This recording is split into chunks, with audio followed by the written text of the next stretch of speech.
இதுக்கு முன்னாடி எபிசோட்ல காவியா எப்ப பார்த்தாலும் போனும் கையுமா இருக்கா. வீட்ல இருக்கவங்க கூட யார் கூடயும் பேசுறது இல்ல, எப்பயும் போன்லயே பேசிக்கிட்டு இருக்கா. சாப்பாடு கூட ரூம்க்கு தான் கொண்டு வர சொல்றா. வீட்ல இருக்க யாரோடயும் பேசுறது இல்ல. இப்படிலாம் நடந்துக்கிறத பார்த்து குசுமாக்கு டவுட் வந்தது. குசுமாவோட டவுட்டை எப்படியாச்சும் அவளுக்கு என்ன நடக்குதுன்னு தெரிய வந்ததா அப்படின்றத இந்த எபிசோட்ல நம்ம பார்த்து தெரிஞ்சுக்கலாம். காவியாவை கவனிச்ச குசுமா எப்படியாவது காவியா கிட்ட பேசணும்னுட்டு எல்லாரும் ராத்திரி தூங்கினதுக்கு அப்புறமா அவ ரூம் கிட்ட போய் கதவை தட்டினா குசுமா.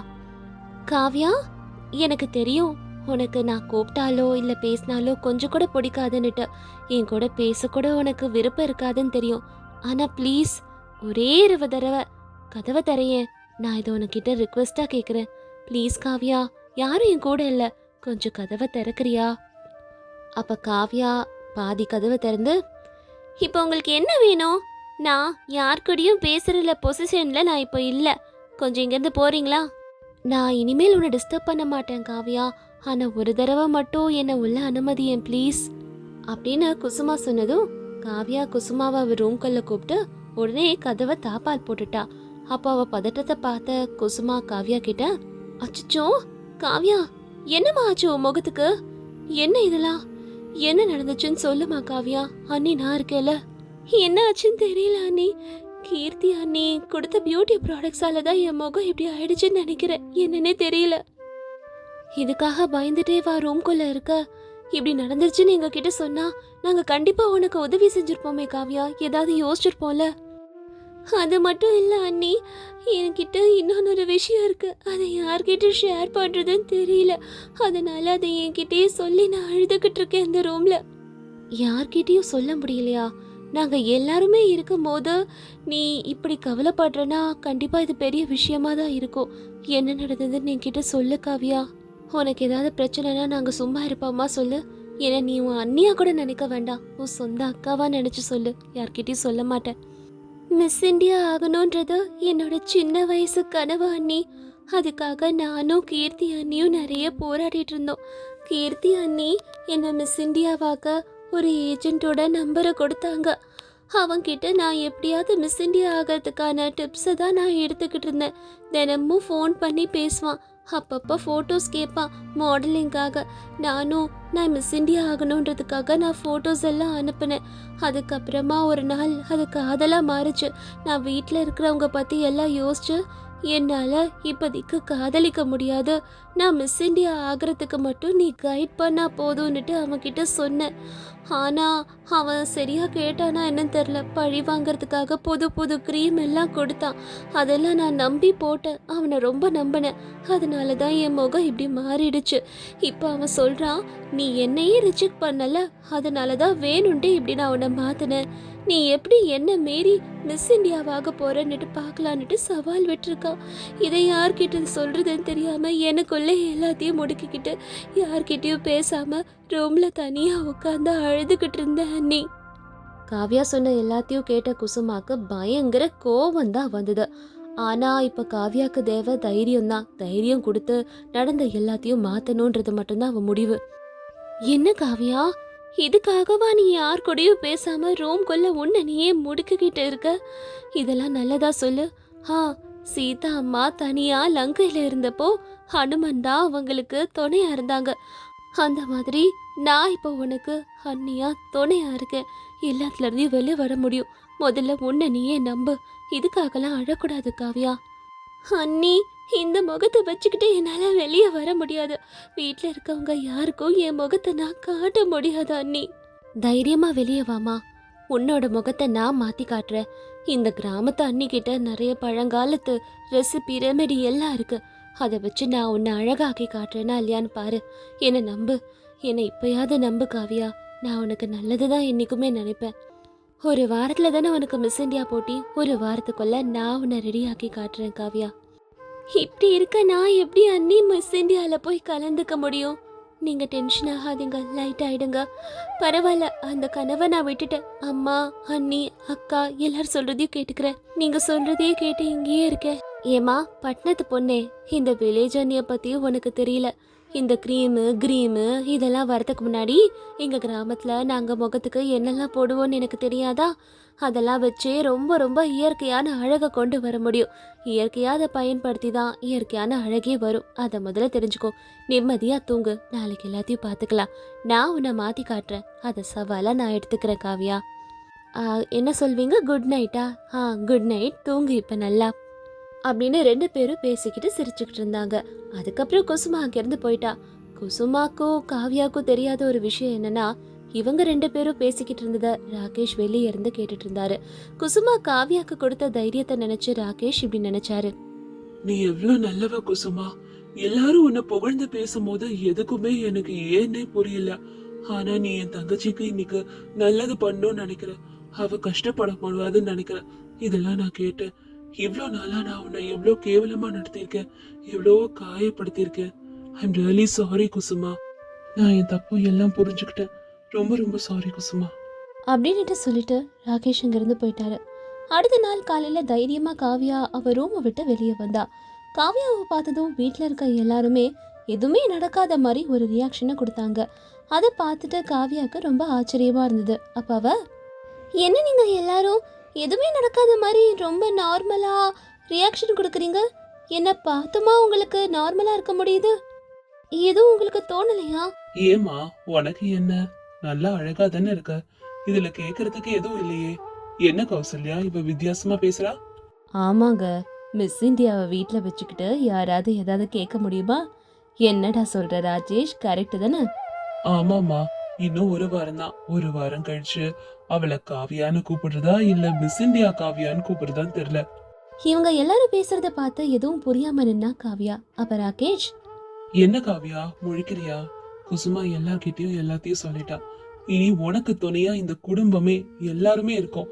எங்க தங்கச்சிக்கு இருக்காம யாருக்கு இருக்க போறோம்? தைரியமா இரு. வீட்டில் இருக்க எல்லாரும் இவ்வளோ சப்போர்ட் கொடுக்கறத நினைச்சு காவியா ரொம்ப ரொம்ப சந்தோஷப்பட்டா. ஆனா இவங்க எல்லாரையும் நம்ம தப்பா புரிஞ்சுக்கிட்டோமேன்னு வருத்தமும் பட்டா. கீர்த்தி மட்டும் எதுவும் பேசாம அமைதியா இருந்துகிட்டே இருந்தா. அதுக்கப்புறமா குசுமா எல்லார்கிட்டயும், சரி நீங்க எல்லாரும் பேசிட்டீங்கன்னு நினைக்கிறேன். எனக்கும் காவியாக்கும் கொஞ்சம் நேரம் கொடுக்குறீங்களா? எனக்கும் காவியாக்கும் நிறைய விஷயங்கள் பண்ண வேண்டியது இருக்கு. வா காவியா.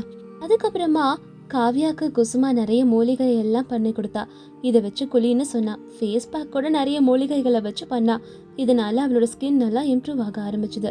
அவள் டயட்டை கூட கிட்ட இருந்தே கவனிச்சுக்கிட்டா குசுமா. தேவையான டைமுக்கு ஜூஸ் போட்டு கொடுக்கறது, மூலிகை சாப்பாடுகளை கொடுக்கறதுன்னுட்டு அதில் கவனத்தை செலுத்தினா. காவியாவை இவ்வளோ நல்லா கேர் பண்ணி பார்த்துக்கிற குசுமா மேலே ராகேஷ்க்கு ரொம்ப பிடிக்க ஆரம்பிச்சுது. ஒரு தடவை ஆசையாக அவளை கூப்பிடும் போது குசுமா பயந்து அலறி அடிச்சிட்டா. ஏன்னா ராகேஷ் தான் முதல் தடவை குசுமாவை இப்படி ரொம்ப அன்பாக கூப்பிடுறது. இது அவளுக்கு ரொம்ப புதுசாக இருந்தது. அப்போ ராகேஷ் குசுமா கிட்ட நடந்ததுக்கெல்லாம் மன்னிப்பு கேட்டாரு. ரொம்ப தேங்க்ஸ் குசுமா. என் வீட்டுல இருக்க எல்லாரையும் உன்னோட சொந்த வீட்டுக்காரங்க மாதிரி பாத்துக்கிற. நீ மருமக இல்ல, இந்த வீட்டுக்கு வந்த மக மாதிரி, தேவதை மாதிரி. இவ்வளவு நாள் நான் உன்னை கஷ்டப்படுத்திட்டேன். நடந்த எல்லாத்துக்கும் ஐ எம் ரியலி சாரி அப்படின்னு சொல்லிட்டு ராகேஷ் அங்கிருந்து போயிட்டாரு. அப்படியே கொஞ்ச நாட்கள் போச்சு. குசுமா இன்னும் கேர் எடுத்து காவியாவை பார்த்துக்க ஆரம்பிச்சா. காவியாவை நல்லா பார்த்துக்கிட்டதுனால காவியா இன்னும் நல்லா டெவலப் பண்ணா. நாட்கள் போச்சு. ஒரே வாரத்துல காவியா முகத்துல இருந்த எல்லாமே மாயமா மறைஞ்சிடுச்சு. குசுமா கொடுத்த அறிவுரையினால காவியாவால அழகா மாற முடிஞ்சுது. இப்போ மிஸ் இந்தியா போட்டியில தயாராயிட்டா இருந்தா காவியா. அதுல கலந்துக்கிட்டா. வீட்டுல இருக்க எல்லாரும் அதை டிவியில பார்த்துக்கிட்டு இருந்தாங்க. காவியா அந்த போட்டியில ஜெயிப்பாளா என்னன்னு எல்லாரும் டென்ஷனோட பார்த்துக்கிட்டு இருந்தாங்க. அப்பதான் டிவியில காவியா கிரீடத்தோட வந்து நின்னா. அதை பார்த்ததும் எல்லாருக்கும் சந்தோஷம். அப்பாடா பொண்ணு ஜெயிச்சிட்டான்னுட்டு எல்லாரும் ரொம்ப சந்தோஷமா குசுமா கிட்ட இப்படி சொல்ல ஆரம்பிச்சாங்க. குசுமா, நினைச்சத சாதிச்சிட்டமா. நல்லா பாத்துக்கிட்ட என் பொண்ணை பாரு. இன்னைக்கு உன்னாலதான் அவ மிஸ் இந்தியா ஆயிருக்கா. ரொம்ப நன்றி. எனக்கு கூட ரொம்ப ரொம்ப சந்தோஷமா இருக்கு குசுமா. என் வீடையே நீ சந்தோஷப்படுத்திட்ட. இந்த வீட்டுக்கு வந்த மகாலட்சுமி தேவதனி. இதுக்கு மேல உன்னை எப்படி புகழ்றதுன்னு எனக்கு தெரியல குசுமா. உண்மைதான் குசுமா. எல்லாரும் உன்னை எவ்வளவோ கஷ்டப்படுத்திருக்கோம். ஆனா நீ எதையும் மனசுல வச்சுக்கவே இல்ல. காவியா கூட உன்னை கஷ்டப்படுத்திருக்கா. அதெல்லாம் மனசுல வச்சுக்காம அவளை எவ்வளவு கேரிங்கா பாத்துக்கிட்ட. இன்னைக்கு உன்னாலதான் அவ ஜெயிச்சிருக்கா. உன்னை நினைச்சு பெருமைப்படுறேன். நடந்த எல்லாத்துக்கும் மன்னிப்பு கேட்டுக்கிறேன். எனக்கு புதுசா என்ன சொல்லணும்னு தெரியல. நான் இப்ப சொல்றது உனக்கு ஷாக்கிங்கா இருக்கும். எனக்கு என்னோட வைஃப் தான் ரொம்ப முக்கியம். அதாவது குசுமா தான் முக்கியம். அதை கேட்டிருந்த குசுமா ரொம்ப சந்தோஷப்பட்டு, அப்பப்பா போதும் போதும், எல்லாரும் என்னை ரொம்ப புகழ்ந்து தள்ளுறீங்க. அப்படி ஒன்றும் நான் எதுவும் செய்யலை. என் குடும்பம் நல்லா இருக்கணும், என் குடும்பத்தில் இருக்க எல்லாரும் நல்லா இருக்கணும்னு பாடுபட்டேன். இதில் என்ன இருக்கு? காவியா எனக்கு நாத்தனார் கிடையாது, தங்கச்சி மாதிரி தான். அவள் நல்லா இருக்கணும், அவள் ஜெயிக்கணும்னு ஆசைப்பட்டேன். அது நடந்துருச்சு. அப்போ குசுமா பேசுறத கேட்ட கீர்த்தி முன்னாடி வந்து, இல்லை குசுமா, எல்லாரும் உன்னை பற்றி புகழ்றது ரொம்ப கரெக்டு தான். நான் எவ்வளோ தடவை உன்னை காயப்படுத்தியிருக்கேன். நீ ரொம்ப ஏழை அப்படின்னுட்டு சொல்லி உன்னை சின்ன பார்வை பார்த்துருக்கேன். ஆனால் நீ எதையும் மனசில் வச்சுக்கல. இன்னைக்கு உன்னால தான் காவியா உருவாகி நிற்கிறா. நான் உன்னை ரொம்ப கஷ்டப்படுத்திட்டேன்னு எனக்கு தோணுது. நடந்த எல்லாத்துக்கும் சாரி குசுமா. நான் இனி உன்னை அந்த மாதிரி நடந்துக்கவே மாட்டேன். கண்டிப்பாக உன்னை நான் என் தங்கச்சி மாதிரி நடத்தணும்னு நினைக்கிறேன். நீ என்னை ஏற்றுப்பான்னு நினைக்கிறேன். மறுபடியும் நடந்த எல்லாத்துக்கும் எல்லார் முன்னாடியும் உன்கிட்ட சாரி கேட்டுக்கிறேன். ஐயோ அக்கா, நான் உங்களை மன்னிக்கிறதா? என்னக்கா இதெல்லாம்? நீங்கள் என் அக்கா, நான் உங்கள் தங்கச்சி. இது நம்ம குடும்பம்க்கா, நம்ம தான் உருவாக்கணும். அதை கேட்டோன்னா ராஜேஷ் சந்தோஷப்பட்டு, அப்பாடா, ஃபைனலா பணக்காரி கீர்த்தி கூட எல்லாரையும் புரிஞ்சு நடந்துக்க ஆரம்பிச்சிட்டா. இனிமேல் இந்த வீடு சந்தோஷமா மாறப்போகுது. அதுக்கப்புறமா அந்த குடும்பம் ரொம்ப சந்தோஷமா வாழ ஆரம்பிச்சுது.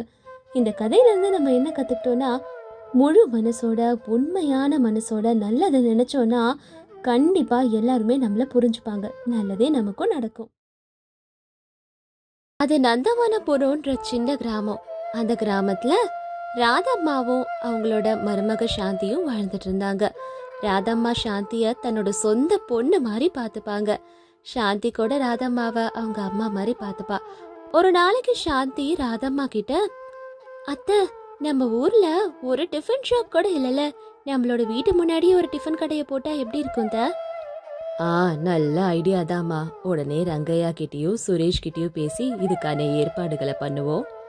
ராதம்மாவோட கணவர் ரங்கையா, சாந்தியோட கணவர் சுரேஷ் கூட அவங்களுக்கு ஆதரவு தெரிவிச்சாங்க. அதனாலே அடுத்த நாள்ல காலையில இருந்தே ஒரு சின்ன டிஃபன் கடையா அவங்க வீட்டு முன்னாடி ஆரம்பிச்சாங்க 2 பேரும். சாந்தி பண்ற பாம்பே சட்னி, ராதம்மா பண்ற பச்சடி, இது எல்லாமே பயங்கர ஃபேமஸ் ஆச்சு அந்த ஊர்ல. அக்கம் பக்கத்து ஊர்ல இருந்து கூட வந்து சாப்பிட ஆரம்பிச்சாங்க. ஒரு நாளைக்கு ஒரு காஸ்ட்லியான கார் அவங்களோட சின்ன டிஃபன் சென்டர் முன்னாடி வந்து நின்னுது. அதுல இருந்து 2 பேர் இறங்குனாங்க.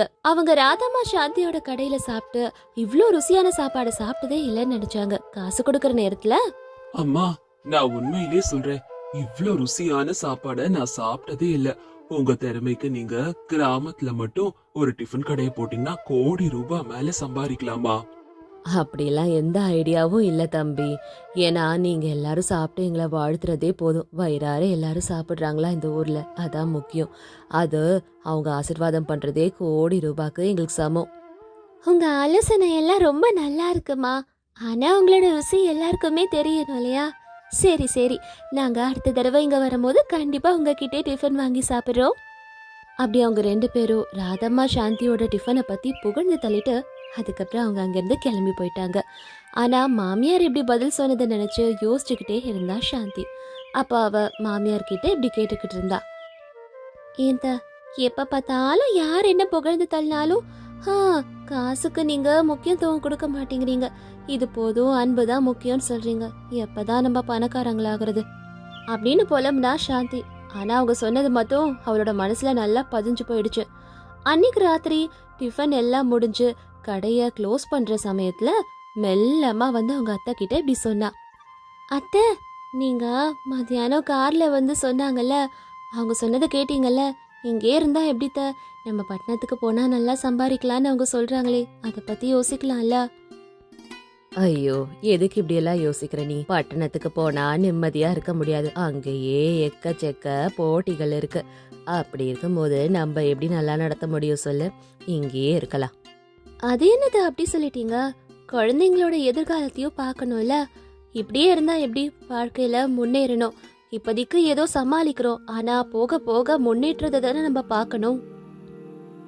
நீ சொல்றதோ கரெக்ட் தான். ஆனா ஒரேடியா இந்த ஊரை விட்டு போகணும்னா என் கணவர் ரங்கையா என்ன சொல்வாரோ? சுரேஷ்க்கு இது பிடிக்குமோ என்னவோ அது தெரியல. நீங்க மாமா கிட்ட பேசுங்க சார், நான் சுரேஷ் கிட்ட பேசுறேன். நம்மளோட கஷ்டத்துக்கு எல்லாம் விடிவு காலம் பட்டணத்துல தான் கிடைக்குமோ என்னவோ அப்படின்னு சாந்தி ராதம்மா கிட்ட சொல்லவும் இவளோட ஐடியாவை பத்தி யோசிச்சுக்கிட்டே இருந்தாங்க ராதம்மா. அன்னைக்கு ராத்திரி எப்படியாவது இந்த விஷயத்த சுரேஷ் கிட்ட சொல்லி ஒத்துக்க வைக்கணும்னு நினைச்சா சாந்தி. அப்போ எப்படி இதெல்லாம் சொல்றது? எப்படியாவது பட்டணத்துக்கு போனாதான் முன்னேற முடியும்ன்றது மட்டும் அவளுக்கு தீர்மானமா இருந்தது. தெளிவாவும் இருந்தா அதுல எப்படியாவது சுரேஷ் கிட்ட சொல்லணும்னு சொன்னா. என்னங்க, இன்னைக்கு மத்தியானம் பட்டணத்துல இருந்து பெரிய பணக்காரங்க நம்ம ஹோட்டலுக்கு வந்து சாப்பிட்டாங்கங்க. சாப்பிட்டு நம்ம ருசிய பார்த்து மயங்கிட்டாங்க. பரவாயில்ல, நம்ம ஹோட்டலோட ருசி அவங்களுக்கு கூட தெரியுது. ரொம்ப சந்தோஷம் இல்ல? ஏங்க, அவங்க சாப்பிட்டது மட்டும் இல்லாம ஒரு ஐடியா கூட கொடுத்துட்டு போனாங்க. இந்த மாதிரி ஹோட்டல் எல்லாம் பட்டணத்துல போட்டா கோடி ரூபாய் மேல சம்பாதிக்கலாமா. அப்படி இருக்கும் போது நம்ம எங்க இங்க இருக்கணும், நம்மளும் பட்டணத்துல செட்டில் ஆகி வாழ்க்கையில செட்டில் ஆறத பாப்போம் அப்படின்னு சாந்தி சொன்னோன்னா சுரேஷ் ரொம்ப அமைதியா இருந்தாரு. இவங்க பேசுறதெல்லாம் ரங்கையா கூட கேட்டுட்டு தான் இருந்தாரு. அவரும் சுரேஷ் என்ன சொல்ல போறான்னுட்டு பாத்துக்கிட்டு இருந்தாரு. அங்கெல்லாம் ஹோட்டல் போட்டா ரொம்ப செலவாகும் சாந்தி. அதுக்கெல்லாம் நம்ம எங்க போவோம் சொல்லு? எங்கேயாவது நம்ம வீடு இருக்கு, வாசல்ல போட்டோம். அதனால அவ்வளோ பெரிய செலவு இல்ல. அங்க நமக்கு தெரிஞ்சவங்க கூட இல்ல. அப்புறம் எப்படி? அதுக்காக அப்படியே இருக்க முடியுமாங்க? நம்ம எல்லாத்தையும் எதிர்கொண்டு மேல முன்னேறி வர்றது தானே வாழ்க்கை.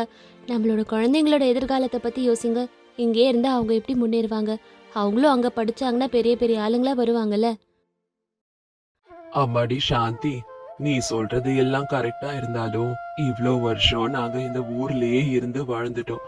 அதனால இங்கே இருக்கிறது தான் நல்லதுன்னு தெரியும். இந்த ஊரை விட்டு போக எங்க யாருக்கும் மனசு இல்லம்மா. அதை தானம்மா நானும் சொல்லிக்கிட்டு இருக்கேன். இருக்கிறத வச்சு திருப்தியா வாழணும்னு. அத்தை, திருப்தியா இருக்கிறது நல்ல வாழ்க்கையா வாழறது. இங்க இருந்தா எப்படி சுரேஷ், நீங்க கொஞ்சம் யோசிங்க. நம்ம பட்டணத்துக்கு போனா எல்லாரும் வசதியா இருக்கலாம். அதுதானே திருப்தி. சாந்தி சொன்னதை கேட்டதுக்கு அப்புறமா சுரேஷ் ரொம்ப நேரம் யோசிச்சுக்கிட்டே தூங்கிட்டு இருந்தாரு. அடுத்த நாள் காலையில காஃபி எடுத்துக்கிட்டு வந்து நின்னுக்கிட்டு இருந்தா சாந்தி.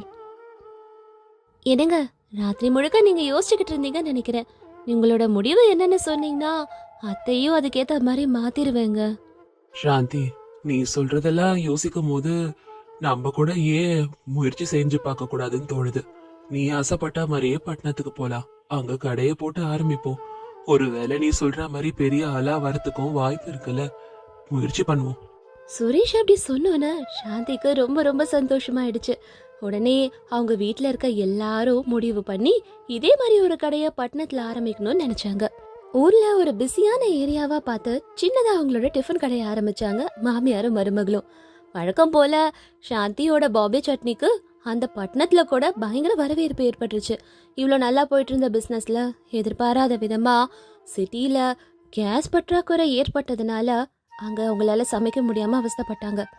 ஏமா சாந்தி, நீ சொன்னியேன்னு உடனே எல்லாரும் புறப்பட்டு இங்க வந்தோம். இங்க என்னடானா சிலிண்டரே கிடைக்கல. அதெல்லாம் சமைக்க கூடாதுன்னு அக்கம் பக்கத்துல இருக்கவங்க சொல்றாங்க வேற. அத்தை, சிலிண்டர் இல்லைன்னா என்னத்த, வரகடுப்பு இருக்கு. ஊர்ல எல்லாம் வரகடுப்புல தானே சமைச்சோம். அங்க காலியா இடம் இருக்க பாருங்க, அங்க சமைக்கலாம். யாரு என்ன சொன்னா என்ன, நம்ம சம்பாதிக்கிற வழியா பாத்துக்கிட்டு போய்கிட்டே இருக்கணும். சாந்தி சொன்னதை கேட்டுக்கிட்டு அங்கேயே வரகடுப்பை போட்டு அவங்க சமைக்க ஆரம்பிச்சாங்க. ஆனா அந்த வரகடுப்புல சமைக்கிறதுனால அதுல இருந்து வர புகையெல்லாம் பக்கத்து வீட்டுக்கு எல்லாம் போய் சேர்ந்தது. அந்த புகைய தாங்க முடியாம பக்கத்து வீட்டுக்காரங்கள வந்து இவங்க கிட்ட சண்டை போட ஆரம்பிச்சாங்க. ஏங்க, அக்கம் பக்கத்துல இருக்கவங்க எல்லாம் எப்படிங்க இருக்கிறது? இப்படி புகையா வருது. குழந்தைங்கலாம் இருக்காங்க வீட்ல. இப்படி எல்லாம் இருந்தா எப்படி நாங்க வாழறதுங்க? உங்களுக்கு இதெல்லாம் இருக்க கூடாதுன்னு தெரியாதா? மேடம், கொஞ்சம் புரிஞ்சுக்கோங்க மேடம். சிலிண்டரை பயன்படுத்தாததுனால இப்படி வரகடுப்பு பயன்படுத்துறோம். கொஞ்சம் வியாபாரமும் நடக்கணும்ல. ஏங்க, வியாபாரத்துக்கோசம் இப்படி பண்ணுவீங்களா? உடனே அந்த வரகடுப்பா அணைங்க, இல்லைன்னா போலீஸ்க்கு கால் பண்ணி கம்ப்ளைண்ட் பண்ணிடுவோங்க. சுரேஷும் சாந்தியும் என்னென்னவோ பேசி அப்புறமா அவங்கள சமாதானப்படுத்தி வீட்டுக்கு அனுப்புனாங்க. ஆனா இதெல்லாம் கேட்ட மாமியாரோட முகம் மட்டும் பயத்துல வாடிக்கிட்டு இருந்தது. எல்லாரும் வீட்டுக்கு போனதுக்கு அப்புறமா இப்படி டிஸ்கஸ் பண்ணிட்டு இருந்தாங்க. இங்க பாத்தீங்களா எப்படி கஷ்டப்பட்டுக்கிட்டு இருக்கோன்னுட்டு. இதுவே நம்ம ஊர்ல வரகடுப்பு போட்டு சமைச்சோன்னா நம்மள கேக்குறதுக்கு யாராவது இருக்காங்களா என்ன? நம்ம பாட்டுக்கு ஹாயா நம்ம ஊர்ல சமைச்சுக்கிட்டு இருந்தோம். இங்க சிலிண்டர் இல்லைன்னு தானே வரகடுப்பு போட்டோம். அதுக்கே பிரச்சனை பண்றாங்க. மத்ததுக்கெல்லாம் எப்படியோ. ஆமா, யாராவது எந்த பிசினஸ் பண்ணாலும் எதுலயாவது பிரச்சனை வரதாமா செய்யும். பிரச்சனையை பார்த்து பயந்துடக்கூடாது. வரகடுப்புக்கு பதிலா வேற ஏதாவது ஆல்டர்னேட்டிவா இருக்கான்னுட்டு நான் பாக்குறேன். அப்படி ஏதாவது பிரச்சனை இல்லாம பண்ண முடிஞ்சதுன்னா பண்ணலாம். நான் யோசிச்சு சொல்றேன், கேட்டு சொல்றேன். எல்லாம் கரெக்டு தான்ப்பா. சீக்கிரமா இந்த பிரச்சனையில இருந்து வெளியே வரத பாக்கணும். இதுக்கு ஏதாவது நீ சொன்ன மாதிரி பிரச்சனையே இல்லாம சமைக்கிற மாதிரி ஏதாவது வழி இருக்கான்னு சீக்கிரம் பாரு. இல்லனா இந்த ஊர் ஜனங்க திட்டியே நம்மள சொல்லிடுவாங்க. அப்படின்னு எல்லாரும் உட்காந்து பேசிக்கிட்டு யோசிச்சுக்கிட்டு இருந்தாங்க. அப்ப சாந்திக்கு ஒரு யோசனை ஒண்ணு வந்தது. சிலிண்டர் இல்லைன்னா எதுவும் பண்ண முடியாதுன்னு மட்டும் அவ புரிஞ்சுக்கிட்டா. அவளுக்கு ஏதோ ஒரு ஐடியா தோணி அதை எல்லார்கிட்டயும் சொன்னா. அத்தை, இப்படியே உட்காந்துட்டு நேரத்தை வீணாடுக்கிறத விட பட்டணத்துல ஏதாவது பிளாக்ல சிலிண்டர் கிடைக்குதான்னு பாப்போம். அதுலயாவது நம்மளால சமைக்க முடியும்ல. உட்காந்து டைமை வேஸ்ட் பண்ண வேண்டாம். பிளாக்ல வாங்கணும்னா ரேட் அதிகமாகுமே சாந்தி. ஆனா இப்ப நீ சொல்றதை தவிர வேற வழியே இல்ல.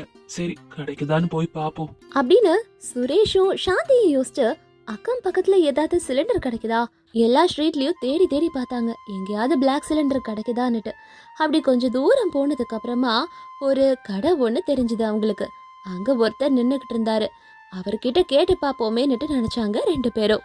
அப்பதான் அவங்களுக்கு தெரிய வந்தது அவர் பேரு அரவிந்த். அவர் பிளாக்ல சிலிண்டர் விற்கிறாருன்ற விஷயத்த இவங்க தெரிஞ்சுக்கிட்டாங்க. இவங்கள பார்த்த அரவிந்த் அக்கம் பக்கத்துல பார்த்து ரகசியமா அவங்க கிட்ட பேசிக்கிட்டு இருந்தாரு. இங்க பாருங்கங்க, நான் பிளாக்ல சிலிண்டர் விக்கிற விஷயம் இந்த ஊர்ல யாருக்கும் தெரியாது. கொஞ்சம் அதிகமான விலைக்கு தான் விக்கிறேன்.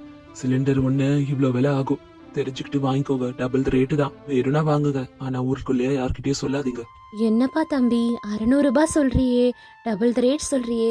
2 நாள்ல எங்களுக்கு சிலிண்டர் காலி ஆயிடும். ஒரு 2 நாளைக்கு இவ்வளவு செலவு பண்ணா எப்படிப்பா? கட்டுப்படியே ஆகாது. கொஞ்சம் பார்த்து சொல்லுப்பா தம்பி. அதெல்லாம் அந்த ரேட்டுக்கெல்லாம் தர முடியாதுமா. உங்களுக்கு இஷ்டம் இருந்தா வாங்குங்க. பேரம் பேசுறதுக்கெல்லாம் எனக்கு நேரம் இல்ல. சாந்தி, 2 நாளைக்கே 600 ரூபாய் செலவு பண்ணுனா அவ்வளவுதான். மாசத்துக்கு எகுறுது பில்லே. அதனால நமக்கு இது கட்டுப்படி ஆகாதுன்னு நினைக்கிறேன் சாந்தி. ஏங்க, இதெல்லாம் வெறும் சிலிண்டர் வர வரைக்கும் தானேங்க. சிலிண்டர் பிரச்சனை தீர்ந்தோன்னே எல்லாம் சரியாயிடும். அதனால எதுவும் சொல்லாதீங்க, வாங்கிக்கலாம். அவங்க அப்படி பேசிக்கிட்டு இருக்கும் போது அந்த ஸ்ட்ரீட் கார்னர்ல இருந்த ஒரு போலீஸ் இவங்க ஏதோ பேசிக்கிட்டு இருக்காங்கன்னு மட்டும் யோகிச்சுக்கிட்டு இருந்தாரு. அவங்கள தேடி அவங்க கிட்ட வரணும்னு நினைச்சாரு. அரவிந்த் போலீஸை பார்த்தோன்னா பயந்தாரு. ஐயோ, கிளம்புங்க. போலீஸ் நம்ம கிட்ட தான் வராருன்னு நினைக்கிறேன். கிளம்புங்க சீக்கிரமா. உடனே ஏதோ தப்பு செஞ்ச மாதிரி 2 பேரும் போலீஸை பார்த்து பயந்து ஓட ஆரம்பிச்சாங்க கிடுகிடுன்னு. போலீஸ் அவங்க பின்னாடியே போனாரு. அவங்களுக்கு முன்னாடி போய் நின்னு தடுத்தாரு அவங்கள. அவங்க போலீஸ பார்த்தானே இன்னும் நடுங்க ஆரம்பிச்சாங்க. இத கவனிச்ச போலீஸ், என்ன பார்த்தா நடுங்குறீங்க? எதுக்கு இங்க வந்தீங்க? என்ன பிளாக்ல சிலிண்டர் வாங்க வந்தீங்களா? அது தப்புன்னு உங்களுக்கு எல்லாம் தெரியாதா என்ன? ஐயோ இல்லங்க, நாங்க ஏதோ சும்மா அட்ரஸ் கேட்கறதுக்கு தான் அந்த பக்கம் போனோம். சிலிண்டரா? என்ன சொல்றீங்க? நாங்க இந்த ஊருக்கே புதுசுங்க. இந்த ஊர்ல எது எது எங்க இருக்குன்னு கூட எங்களுக்கு தெரியாது. ஆமாங்க, இந்த ஊருக்கே நாங்க புதுசு. அதெல்லாம் எங்க கிடைக்கும்னு கூட எங்களுக்கு தெரியாதுங்க. அதெல்லாம் இருக்கட்டும். என்ன பார்த்தோன்னே எதுக்குமா நீங்க பயந்து ஓடுனீங்க? அது எல்லாரும் ஓடுங்க ஓடுங்கன்னு சொன்னாங்களா, அதை கேட்டுதான் நாங்களும் ஏதோ நடக்க போகுதுன்னு ஓடிட்டோம் சார். சரி, ஜாக்கிரதை. இந்த மாதிரி ரோட்ல சுத்திக்கிட்டு இருக்காதீங்க. வீட்டுக்கு போற வழிய பாருங்க அப்படின்னு போலீஸ் சொன்னாங்க. சாந்தியும் சுரேஷும் என்ன பண்றதுன்னே தெரியாம தவிச்சுக்கிட்டு இருந்தாங்க. மெதுவா நடந்து வீட்டுக்கு போனாங்க. வீட்டுக்கு போய் நடந்த எல்லா விஷயத்தையும் ராதம்மா கிட்டயும் ரங்கையா கிட்டயும் சொன்னாங்க. விஷயத்த கேள்விப்பட்டு ரொம்ப ரொம்ப பயந்து நொறுங்கி உடஞ்சு போனாங்க ராதம்மா. சிலிண்டர் இல்லாததுனால அவங்க ரொம்ப ரொம்ப கஷ்டப்பட்டாங்க ஹோட்டல் நடத்துறதுக்கே. அப்போ ராதம்மா அவங்க கிட்ட இப்படி சொல்லிட்டு இருந்தாங்க. பாத்தியா சாந்தி, அப்பவே சொன்னேனே, பட்டணம்லாம் நமக்கு சரிப்பட்டு வராதுன்னுட்டு. நம்ம கிராமத்துல இருக்கிறது தான் நமக்கு நல்லது. உடனே இந்த ஊரை விட்டுட்டு நம்ம கிராமத்துக்கே நம்ம திரும்ப போவோம். அதுதான் நமக்கு நல்லதுன்னு நினைக்கிறேன். அத்தை, ஏன் தான் இப்படி எல்லாம் சொல்றீங்க? கொஞ்சம் யோசிச்சு பாருங்க. இப்பதான் இந்த ஊர்ல இருக்க எல்லாருக்கும் நம்மளோட சாப்பாடோட ருசி ரொம்ப பிடிச்சிருக்கு. இப்ப கிராமத்துக்கு போனா என்ன நடக்கும் சொல்லுங்க? ஊர்ல யார் என்ன நினைச்சா என்ன, இந்த உலகத்துல யார் என்ன நினைச்சா என்ன, நம்மளோட சௌரியத்தை தான் நம்ம பாக்கணும். உடனே சாமான் எல்லாத்தையும் மூட்டை கட்டுங்க. நம்ம இங்க இருந்து நம்ம ஊருக்கு போய் பொழைக்கிற வழிய பாவோம். இங்க இருந்து அவஸ்தைப்பட்டது எல்லாம் போதும் அப்படின்னுட்டு கௌசல்யாமா சொன்னோன்னா யாரும் அதுக்கு மறு பேச்சு பேசல. சாந்தியும் வேற வழி இல்லாம ஒத்துக்கிட்டா. உடனே சாமான் எல்லாத்தையும் மூட்டை கட்டி அவங்களோட ஊருக்கு கிளம்பி போனாங்க. அவங்க அங்கேயும் சிலிண்டரோட பற்றாக்குறை இருக்குன்றத தெரிஞ்சுக்கிட்டாங்க. ஆனா அந்த ஊர்ல வரகடப்புல சமைக்கிறத யாரும் எதுவும் தடுக்கல. அப்ப பக்கத்து வீட்டு சரோஜா அக்கா அங்க வந்து எகத்தாளமா அவங்க கிட்ட இப்படி சொன்னாங்க. என்ன ராதம்மா, பட்டணத்துக்கு போய் கோடி கோடியா சம்பாதிக்க போற எல்லாம் சவால் விட்ட, என்ன ஆச்சு? அங்க கூட சிலிண்டர் கிடைக்கலையா? அதான் மூட்டை முடிச்ச எல்லாம் கட்டிக்கிட்டு திரும்ப ஊருக்கு வந்துட்டீங்க போல. ஏன் இப்படி எகத்தாளமா பேசுறீங்க? நாங்களே உடஞ்சு போயிருக்கோம். இதுல என்ன இருக்கு? அந்த ஊர்ல சம்பாதிக்கலாம் பொழைக்கலான்னு போனோம். அங்க சிலிண்டர் பற்றாக்குறை ஏற்பட்டுருச்சு. அப்பதான் நம்ம ஊரோட அருமை நமக்கு தெரிஞ்சுது. இங்க விறகடுப்புல சமைச்சா கூட எந்த பிரச்சனையும் வராதுன்றத நாங்க புரிஞ்சுக்கிட்டோம். நம்ம இருக்கிற இடத்துலதான் நமக்கு கௌரவமும் மதிப்புன்றதையும் நாங்க நல்லாவே புரிஞ்சுக்கிட்டு வந்தோம். அது என்னவோ உண்மைதான். ஆனா நமக்கு எந்த இடத்துல இருக்கோமோ அங்கதான் மரியாதை. பரவாயில்ல, நடந்தது நடந்துச்சு போச்சு. மறுபடியும் இங்க சமைக்க ஆரம்பிங்க. உங்களோட கடை பத்தி ருசியை பத்தி எல்லாருக்கும் தெரியல. இனிமேல் முன்னேற வழிய பாருங்க அப்படின்னு அவங்க சொன்னதும் மாமியாரும் மருமகளுக்கும் கொஞ்சம் தெம்பா இருந்தது. பழையபடி நம்ம முன்னுக்கு வரணும்ன்றத யோசிச்சாங்க. சாந்திக்கும் அவ தப்ப உணர்ந்தா. அதுக்கப்புறமா அவங்களோட ருசிக்கு அடிமையான அந்த ஊர் ஜனங்க பழையபடி வந்து அவங்க டிஃபன் கடையிலேயே சாப்பிட ஆரம்பிச்சாங்க. அவங்க சின்ன டிஃபன் கடை பெரிய ஹோட்டலா மாறுச்சு அந்த ஊர்ல. அதுக்கு மாமியார் மருமகள் ருசியான கடைன்னுட்டு பேரும் வச்சாங்க. அதுல அவங்க ஜெயிச்சு காட்டினாங்க. ஊர்ல இருக்க எல்லாரும் இவங்கள மாதிரி முன்னேறணும்னுட்டு ஒரு உதாரணத்தை எடுத்துக்கிட்டாங்க. சந்தோஷமா இருந்தாங்க.